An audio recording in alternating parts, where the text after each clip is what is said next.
Alors bonsoir, merci d'être présent à cette quatrième conférence du cycle 2014 Salon Double, de conférence sur la littérature contemporaine.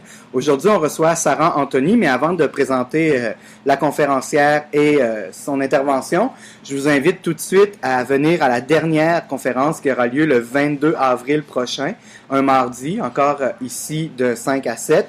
Et on va recevoir Dominique Bourque qui va nous parler du marquage qui tue, donc de son enquête en hétéronie, des concepts qu'elle aura sûrement l'occasion d'élaborer et de définir avec nous. Donc ça, ce sera pour la dernière conférence de cette saison qui va avoir lieu mardi le 22 avril. Aujourd'hui, on reçoit Sarah Anthony, qui depuis août 2013 est Faculty Lecturer au Centre d'enseignement du français de l'Université McGill. Elle mène également des recherches dans le domaine de la littérature contemporaine française et s'intéresse aux figures de la répétition, aux théories de l'altérité ainsi qu'à celles de l'intertextualité, de l'intratextualité et de l'intermédialité, notamment aux liens à faire entre la danse et le texte. Et c'est surtout pour ces liens-là que nous l'avons invitée ce soir.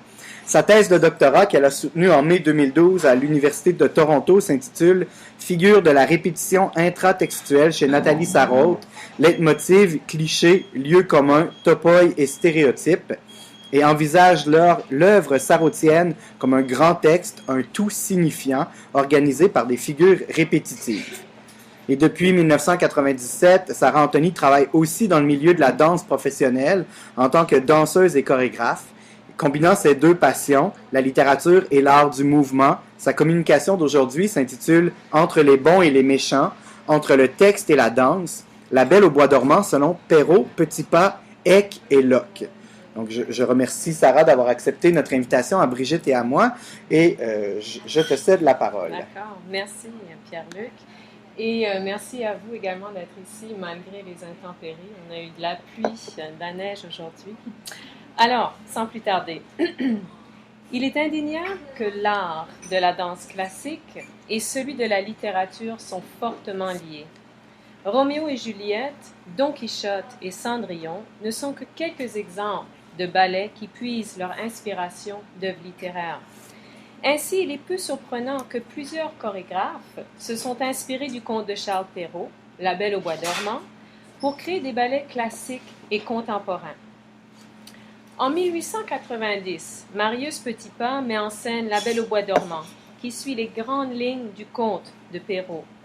Un siècle plus tard, Mats Eck et Édouard Locke font des clins d'œil à ces grands classiques, l'un gestuel, l'un textuel, dans leur ballet contemporain, Sleeping Beauty, qui a été mis en scène en 1996, et Amja, qui a été mis en scène en 2007.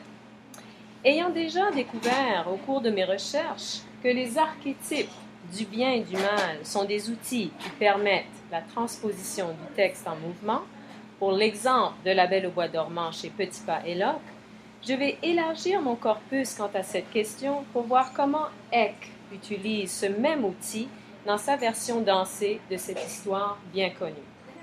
Cette conférence cherchera donc à mettre en valeur l'importance de l'archétype pour le rapport texte-danse et à approfondir la compréhension de ce lien intermédiaire, à savoir comment on passe du textuel au gestuel et, par extension, comment on narre à travers le mouvement.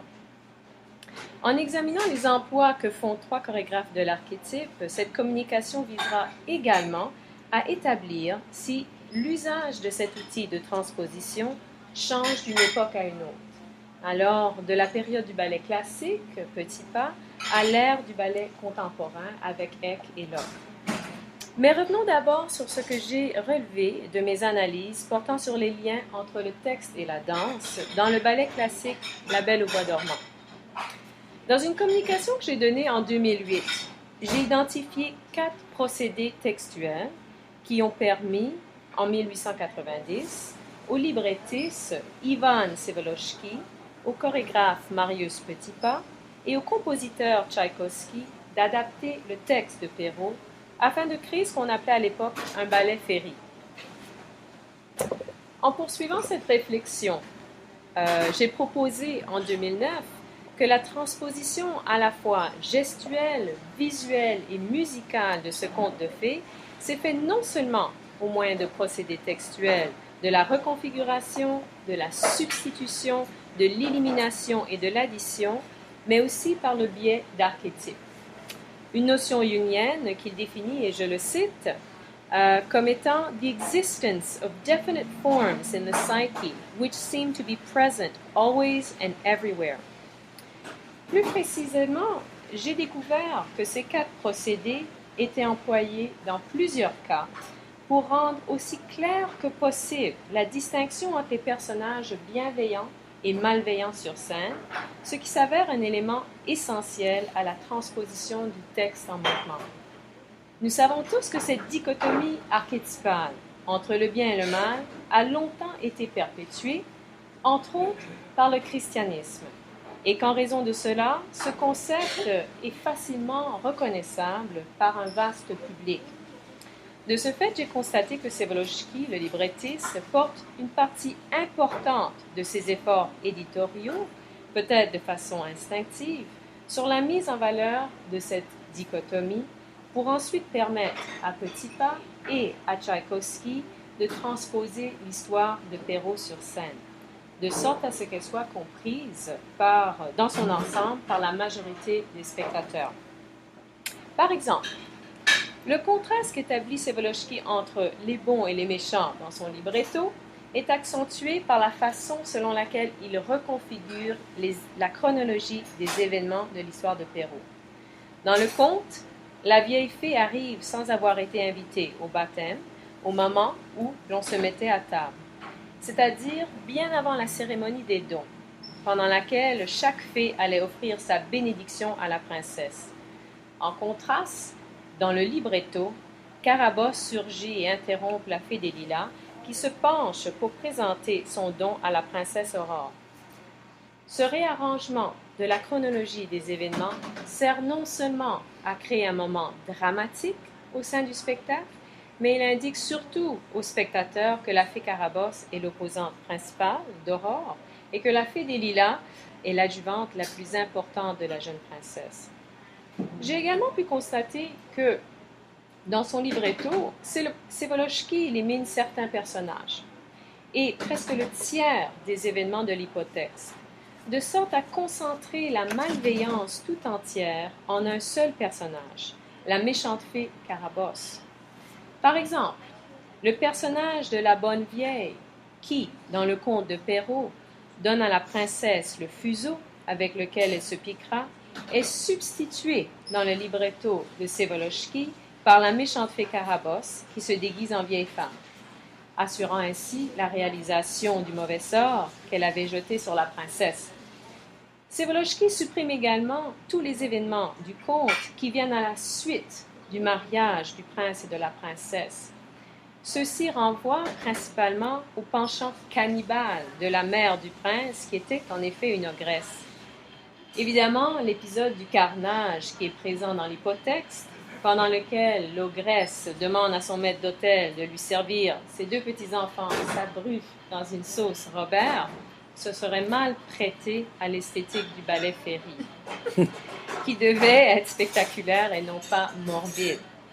En outre, en remplaçant cette partie de l'histoire avec les festivités du mariage, éliminant ainsi le personnage de l'ogresse, Przewolski peut se permettre de donner plus d'importance au personnage de la méchante fée Carabosse, qui a un rôle plutôt secondaire dans le conte de Perrault. La fée Carabosse de Przewolski remplace donc toutes les personnifications du mal que l'on retrouve dans le conte de Perrault, soit la vieille fée, l'ogresse ainsi que la fileuse, qui participe inconsciemment à la réalisation du mauvais sort. Dans son libretto, Przewolski emploie également le procédé de l'amplification, lorsqu'il décrit la fée qu'on avait oublié d'inviter à la cérémonie du baptême, qui est, par contraste, décrite très succinctement dans l'extrait suivant du conte. Et là, je cite le texte de Perrault. Mais comme chacun prenait sa place à table, on vit entrer une vieille fée, qu'on n'avait point priée, parce qu'il y avait plus de 50 ans qu'elle n'était sortie d'une tour, et qu'on la croyait morte ou enchantée. Le roi lui fit donner un couvert, mais il n'eut pas le moyen de lui donner un étui d'or massif comme aux autres, parce que l'on n'en avait fait faire que 7 pour les 7 fées. La vieille crut qu'on la méprisait et grommela quelques menaces entre ses dents. Le rang de la vieille fée étant venu, elle dit, en branlant la tête, encore plus de dépit que de vieillesse, que la princesse se percerait la main d'un fuseau et qu'elle en mourrait. Ce terrible don fit frémir toute la compagnie et il n'y eut personne qui ne pleura.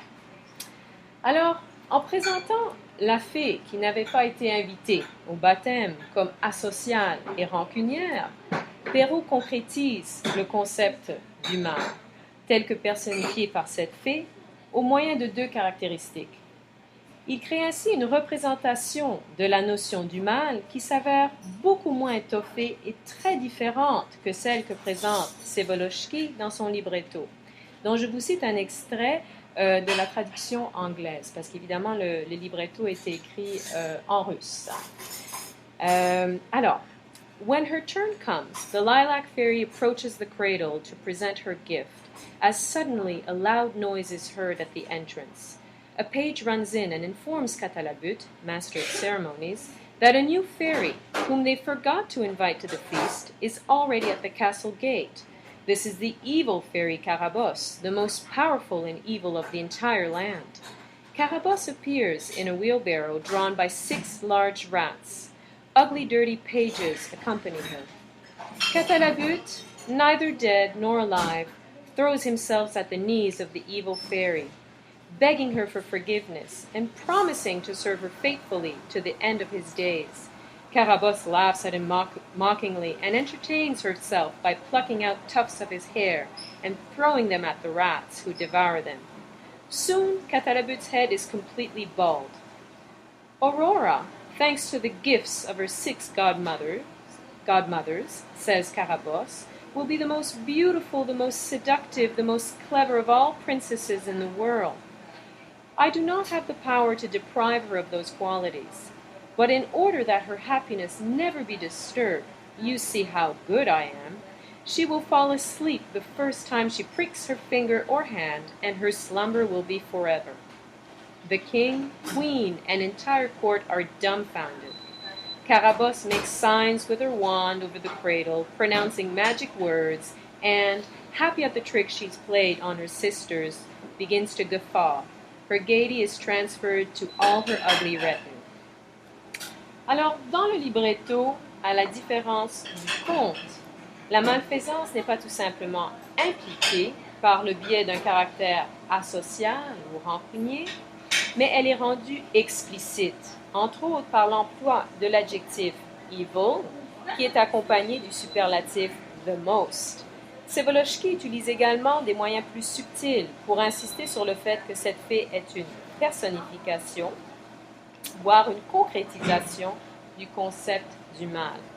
Il lui attribue par exemple le nom de Carabosse, qui renvoie à un type de difformité physique, caractéristique qui sert souvent à dénoter le mal, comme l'accentue Marie-Louise von Franz dans son ouvrage intitulé Shadows and Evil in Fairy Tales, que je cite. In the archetypal experience of evil, evil powers are often seen as a crippled human or as a distorted thing. Dans le libretto, la représentation du mal, telle que personnifiée par la fée Carabosse, compte également 3 autres éléments, de nature sonore, visuelle et comportementale, qui n'apparaissaient pas dans l'hypothèse.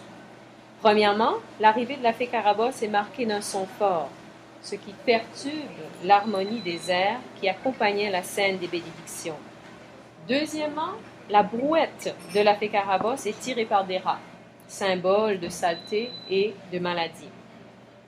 Enfin, à la différence de la fée du conte de Perrault, qui ne fait que jeter par dépit un mauvais sort sur la princesse, les actions malveillantes de Carabosse sont nombreuses.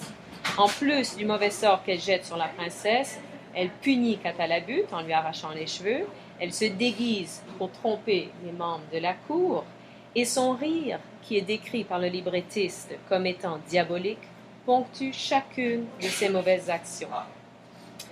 Les modifications apportées au conte par le librettiste indiquent qu'il travaille avec au moins 2 contraintes. Premièrement, son libretto doit faciliter le travail d'adaptation que feront par la suite Petipa et Tchaïkovski. Ainsi, pour concrétiser la notion archétypale du mal, Przewalski choisit de le faire au moyen d'éléments visuels, sonores et comportementaux. Tous ces éléments se prêtent autant à un texte qu'à une mise en scène. Deuxièmement, le travail du librettiste cherche à assurer que l'histoire transposée soit aussi compréhensible que possible, tant dans le libretto que dans la pièce dansée.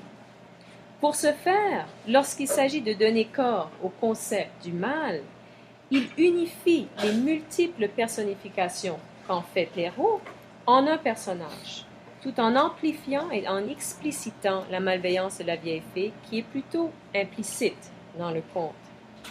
De la sorte, il tâche d'assurer que la fée Carabosse sera perçue par la majorité des spectateurs comme une personnification du mal, facilitant ainsi en partie la mise en mouvement du conte. En comparant le libretto à une représentation du ballet de Petipa, j'ai remarqué que même si Przewalski s'évertue à contrôler, entre autres, la perception qu'auront les spectateurs du personnage Carabosse, il donne toutefois une certaine liberté créatrice à Petipa quant à la représentation visuelle qu'il fera de la méchante fée, puisque le libretto ne donne pas de description physique de cette dernière.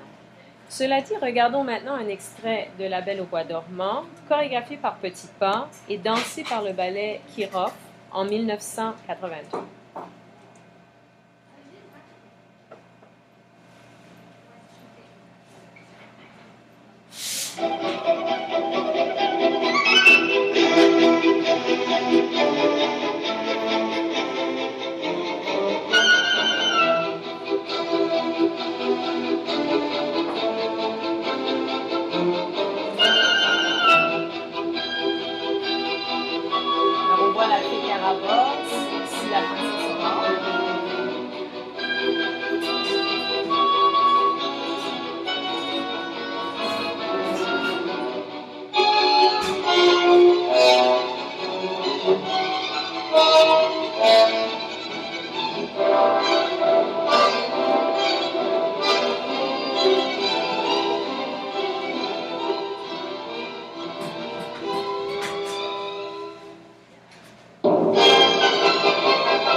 Alors, à l'exemple de Przewalski, Petipa accentue la dichotomie archétypale du bien et du mal par l'entremise de la gestuelle qu'il donne à ses danseurs.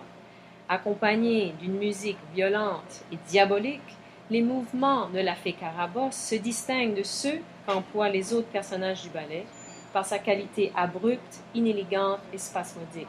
Malheureusement, on n'a pas vu dans l'extrait, on n'a pas vu les autres danseurs qui dansent, mais la distinction entre les deux gestuels est très grande. Typiquement, les mouvements qu'exécutent les danseurs de ballet sont très stylisés. Ils sont gracieux, élégants, légers et précis. C'est en établissant un contraste entre la gestuelle typique et les mouvements atypiques que Petipa fait la différence entre les bons et les méchants sur scène. De même, les couleurs des costumes et le ton de la musique aident à distinguer les personnages bienveillants de ceux qui ne le sont pas. Dans l'extrait que nous venons de voir, les couleurs sombres que porte la fée Carabosse et sa suite s'opposent évidemment aux couleurs claires des 6 bonnes fées. D'autant plus que Carabosse et la fée des lilas ont chacune leur propre leitmotiv musical qui les caractérise et qui les rendent reconnaissables par l'ouïe. Ces détails ne font pas partie du libretto et représentent les éléments ajoutés par la mise en scène au scénario quant à l'évocation visuelle, gestuelle et auditive de la dichotomie archétypale du bien et du mal. Avant de mettre en scène sa propre représentation, ou afin, de mettre en scène sa propre représentation de la notion du mal, Petipa a également recours au travestissement. Alors, je ne sais pas si vous avez remarqué, mais la vieille fée était un homme, était dansée par un homme. Alors, même si la grammaire du conte et celle du libretto indiquaient que la méchante fée devrait être une femme, ce fut le célèbre danseur Enrico Cecchetti qui dansa le rôle de la fée Carabosse lors de sa première en 1890. À l'époque, le travestissement était une pratique courante dans le domaine du ballet. Ceci dit, Petipa n'était pas le seul à employer cette stratégie pour accentuer la malveillance d'un personnage. Notamment, le rôle de la méchante fée Madge dans La Sylphide a également été dansé pour la première fois en 1836 par un homme. Alors, selon moi, dans les deux cas, l'ambiguïté sexuelle de l'homme en travesti servait à insister sur la monstruosité du personnage en question. Ni femme, ni homme, les personnages de Carabosse et Madge étaient conçus pour évoquer un sentiment d'anxiété chez le spectateur, qui devait en principe ressentir une certaine abjection envers ces méchantes fées en raison de leur apparence troublante. En outre, à l'époque, le public avait une attitude plutôt négative envers le ballerin, qui se voit éclipsé par le culte de la beauté féminine qui a marqué l'âge romantique du ballet, alors de 1830 jusqu'à la fin du 19e siècle. C'est pendant cette période que l'on a introduit les tutus et les pointes dont les bouts durs permettaient aux ballerines de créer une illusion d'extrême légèreté. Se prêtant moins bien à cette nouvelle esthétique, le ballerin passe ainsi au second plan. Il devient le partenaire qui soulève et met en valeur la grâce de la danseuse. Par rapport au rôle créé pour les ballerines, hormis quelques exceptions, ceux attribués à l'époque aux danseurs étaient secondaires, moins dansés et plutôt mimés, comme fut celui de la fée Carabosse. L'effacement du danseur au cours du 19e siècle s'explique également, selon Burt et Gard, par des raisons socio-économiques de l'époque, tout comme l'atteste cet extrait de leur excellent ouvrage qui s'intitule Men Who Dance, Aesthetics, Athletics and the Art of Masculinity, que je me permets de vous citer. First, this period was marked by middle-class anxiety about gender relations within a rapidly industrializing and urbanizing society. Second, outside the art form, bourgeois society seems to have associated ballet with an effete aristocratic sensibility, which positioned the male dancer in opposition to the new, professional, productive, and soberly attired male body.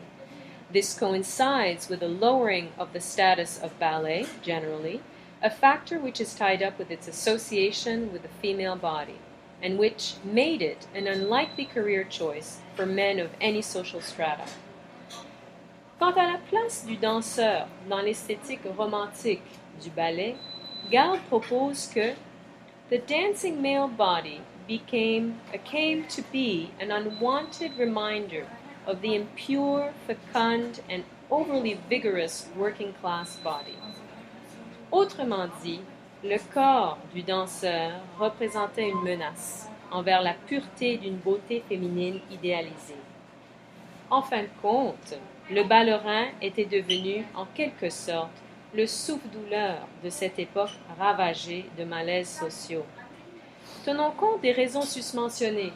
je propose que l'homme en travesti ait suscité encore plus d'anxiété chez les spectateurs que le danseur non déguisé, se prêtant ainsi particulièrement bien à l'évocation de la malveillance. Un siècle plus tard, en 1996, le directeur artistique du Culbert Ballet, Mats Ek, revient sur l'histoire de La Belle au bois dormant. Dans sa reprise intitulée Sleeping Beauty, Ek modifie complètement les événements du conte et développe cette nouvelle histoire au moyen d'une gestuelle à la fois classique, contemporaine et folklorique. Hormis quelques modifications quant à l'ordre des pièces musicales, seule la musique de Tchaïkovski reste plus ou moins inchangée.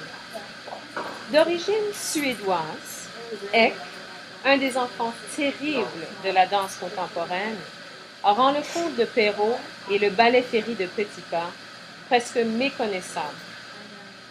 C'est d'ailleurs ce qu'il a fait avec une variété de ballets classiques, dont Gisèle, Le Lac des Cygnes et Carmen. Il les a complètement transformés. Des reprises qui, par leur humour noir et leur créativité, lui ont assuré une renommée mondiale.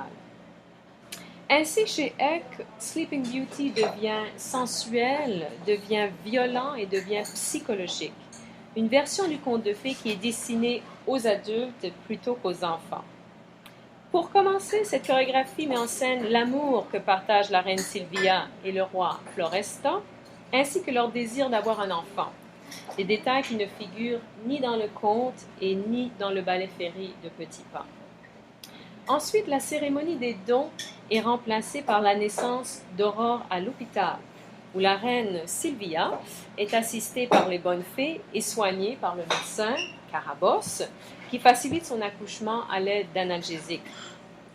Par la suite, on découvre qu'Aurore est devenue une jeune fille gâtée, fugueuse et de mœurs légères, qui finit par tomber amoureuse de Carabosse, qui réapparaît sur scène comme un jeune émigrant.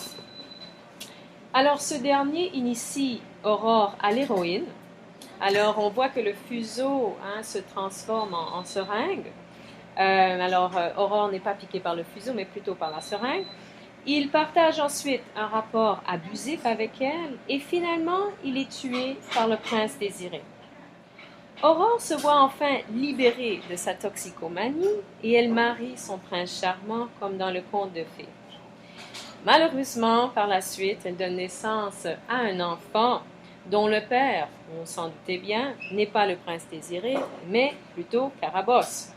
Nous voilà donc au sein d'un récit aux nuances qui sont contemporaines, qui ne retient que quelques vestiges du conte qui l'a inspiré. Alors, regardons maintenant un court extrait de la pièce qui fut dansée par le Culbert Ballet en 1999. Une production qui était destinée, comme vous allez pouvoir le voir, c'était destiné à la télévision. Alors cet extrait correspond musicalement au même moment que la première vidéo que nous avons vue. Alors comme vous pouvez voir, l'esthétique est très différente déjà.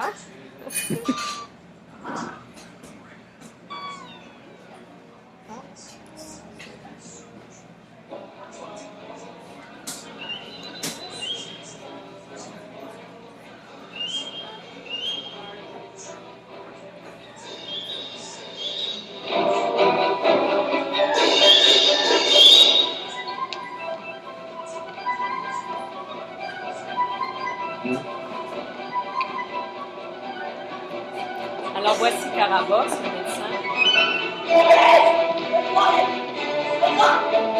Et les bonnes fées sont les infirmières.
Alors, elle donne naissance à un œuf, hein?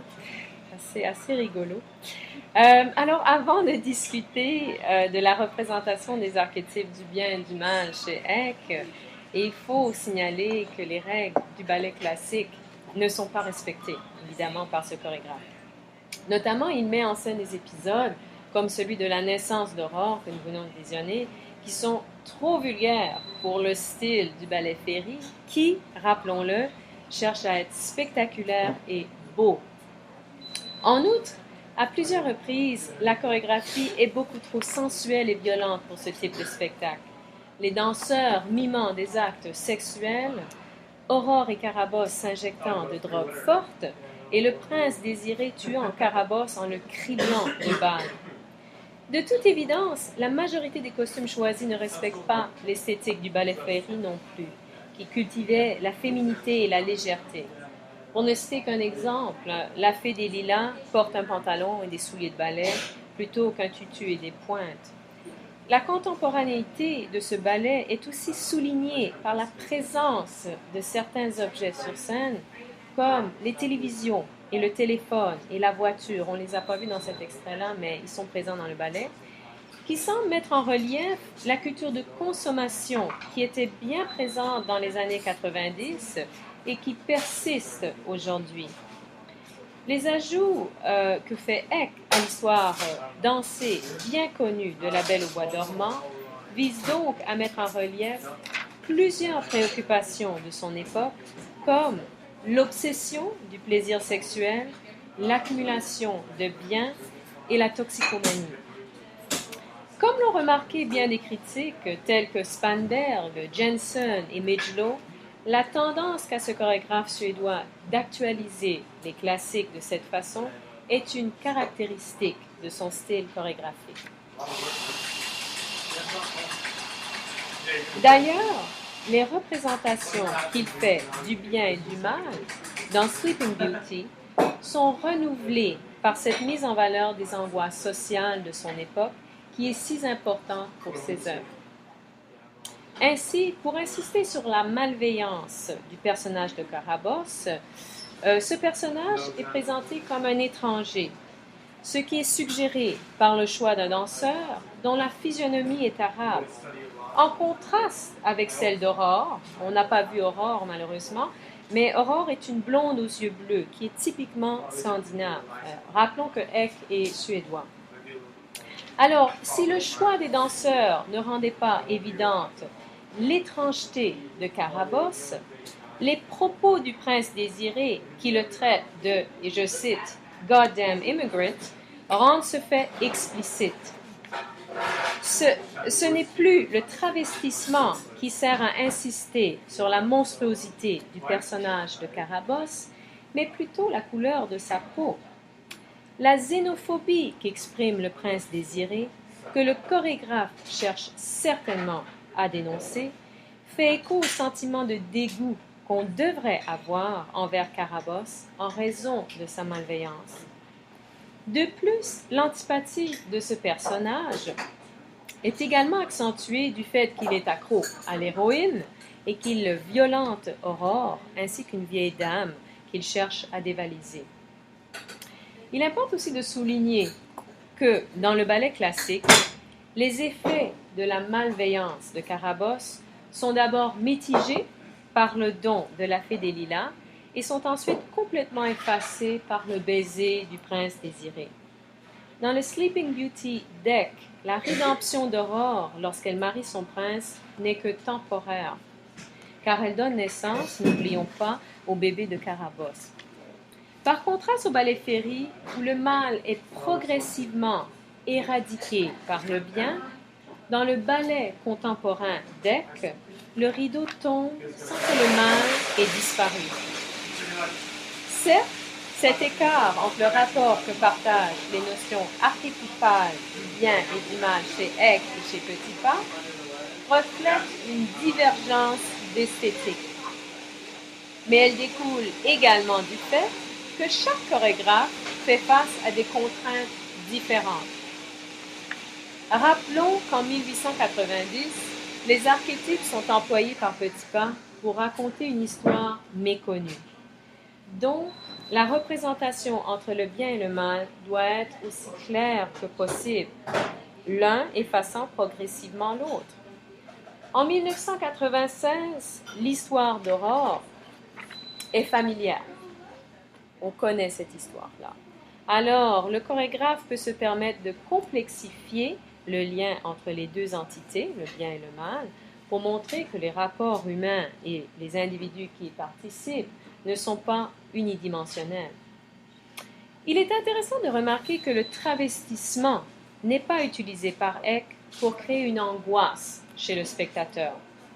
Ceci peut s'expliquer du fait que la tension que génère la présence du ballerin sur scène au XIXe siècle est presque complètement dissipée vers la fin du XXe siècle.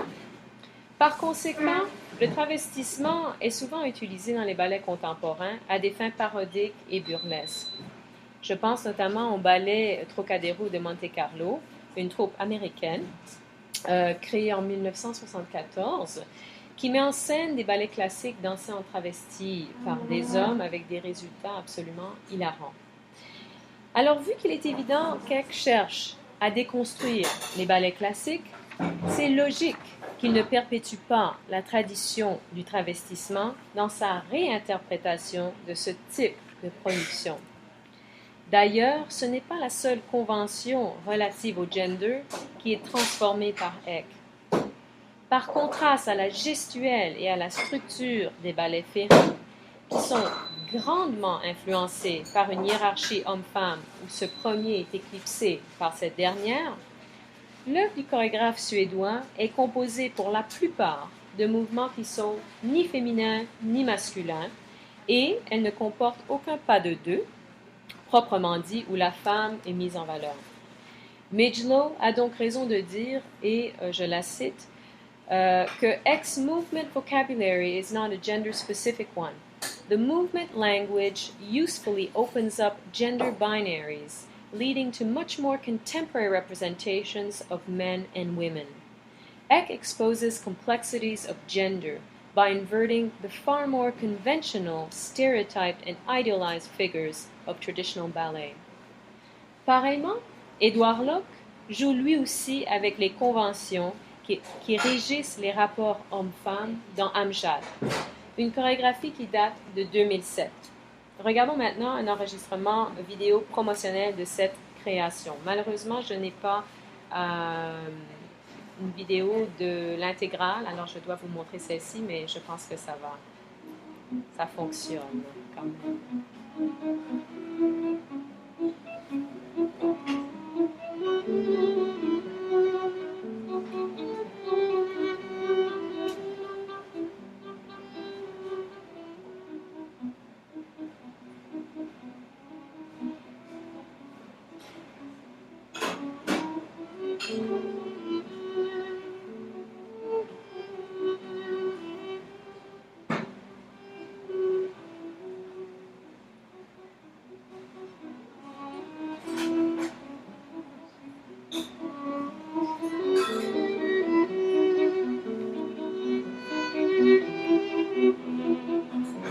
Alors voici la partie qui m'intéresse, avec un pas de deux entre deux ans, partagé par deux ans.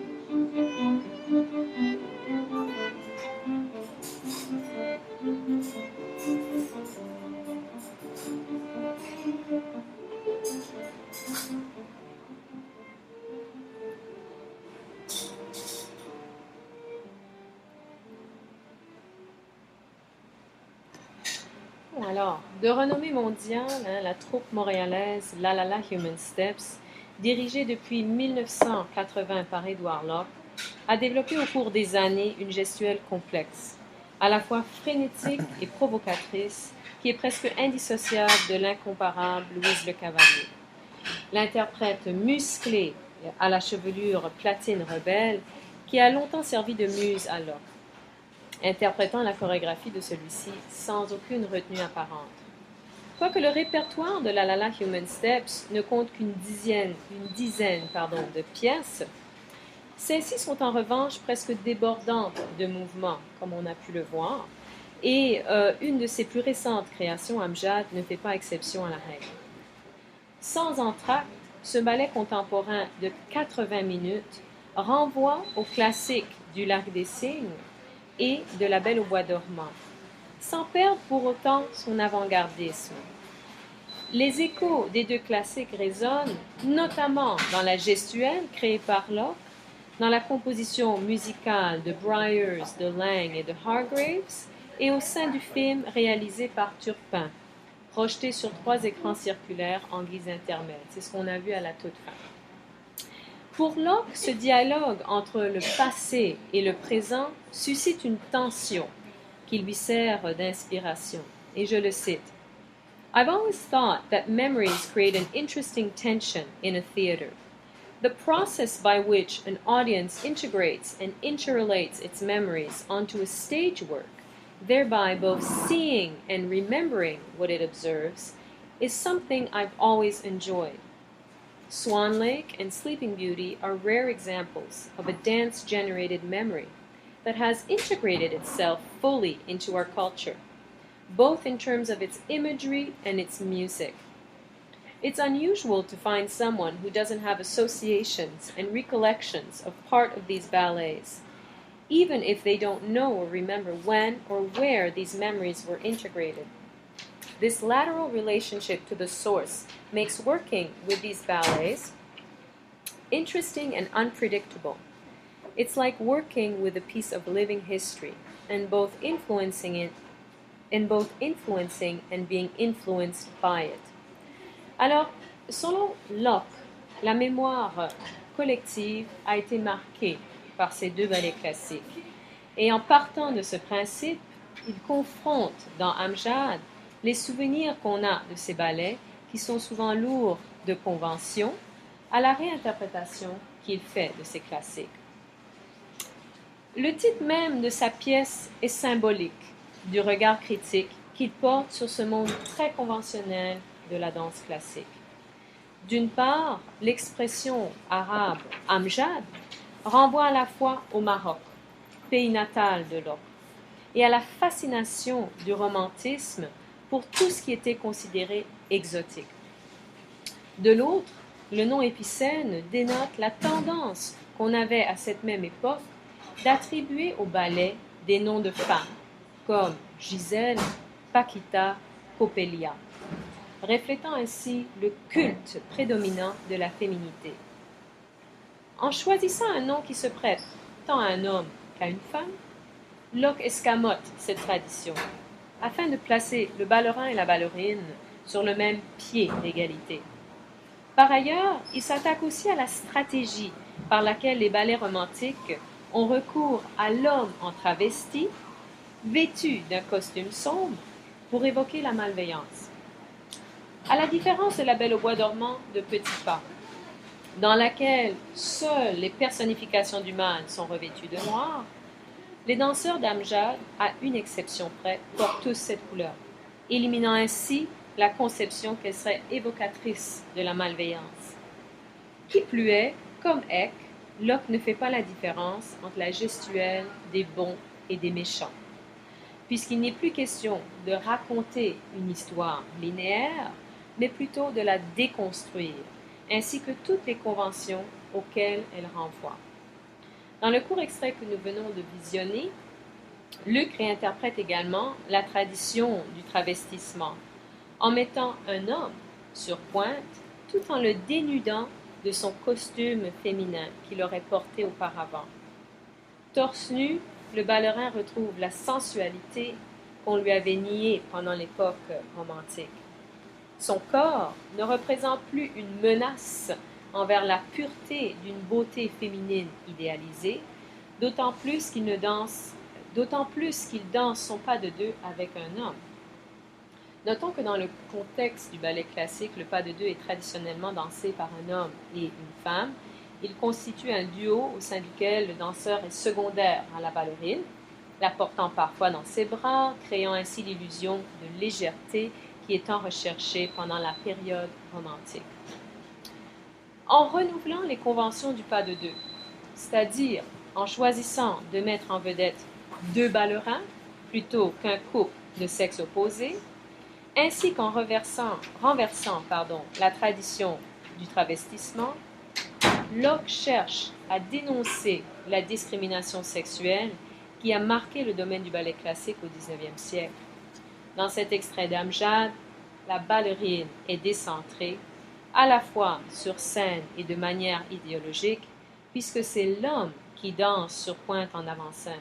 Alors, dans l'extrait, dans le passage de la vidéo qui m'intéressait, il y avait le pas de deux avec les deux hommes qui étaient en avant-scène. Et puis, un peu en retrait derrière, il y avait également la danseuse qui était en retrait. Alors, Locke emploie également l'éclairage pour accentuer sa perception du ballet classique comme étant parfois archaïque. À la différence du ballerin qui danse sous une lumière au ton ambré, produisant ainsi une impression qu'il appartient au présent, la ballerine est éclairée en bleu, couleur employée au théâtre pour évoquer le rêve ou le passé. La thématique de la désuétude, du culte de la féminité est également reprise dans le film qui ponctue le spectacle où l'on aperçoit une femme d'une beauté frappante dont la peau est en train de se décomposer. Alors, c'était la dernière image qu'on a vue. Pourtant, la remise en question que fait Locke de la représentation de la notion archétypale du mal, tel qu'il est personnifié dans les ballets romantiques par un homme en travesti, est à double tranchant. Car en mettant un homme sur pointe, Locke présente une image précaire et fragile du ballerin, qui s'oppose diamétralement à celle qui lui était associée jadis. De la sorte, Locke oblige le public à concevoir la féminité du danseur, ou la masculinité, du danseur d'une façon nouvelle. Pour certains spectateurs, cette tâche s'avérera passionnante. Pour d'autres qui tiennent aux conventions, ce défi sera peut-être angoissant. Ainsi, le regard que porte Locke sur l'évocation du mal dans les ballets romantiques lui permet de remettre en valeur le ballerin, victime du XIXe siècle, tout en évoquant chez certains membres de l'audience un malaise, comparable à celui que ressentaient les spectateurs de La Belle au bois dormant à la vue de la méchante fée Carabosse, mimée par un homme en travesti. Tout compte fait, la dimension archétypale facilite la transposition gestuelle, visuelle et musicale d'un texte, de sorte à ce qu'elle soit comprise par le plus grand nombre de personnes possible. Cependant, dans le cas de l'adaptation de La Belle au bois dormant de Perrault, que firent Przewolski, Petipa, Eck et Locke, il n'a pas tout simplement suffi de calquer la représentation du mal telle qu'elle apparaissait dans l'hypotexte. Chaque transposition de la malveillance a cherché en quelque sorte à déstabiliser celle qui la précédait.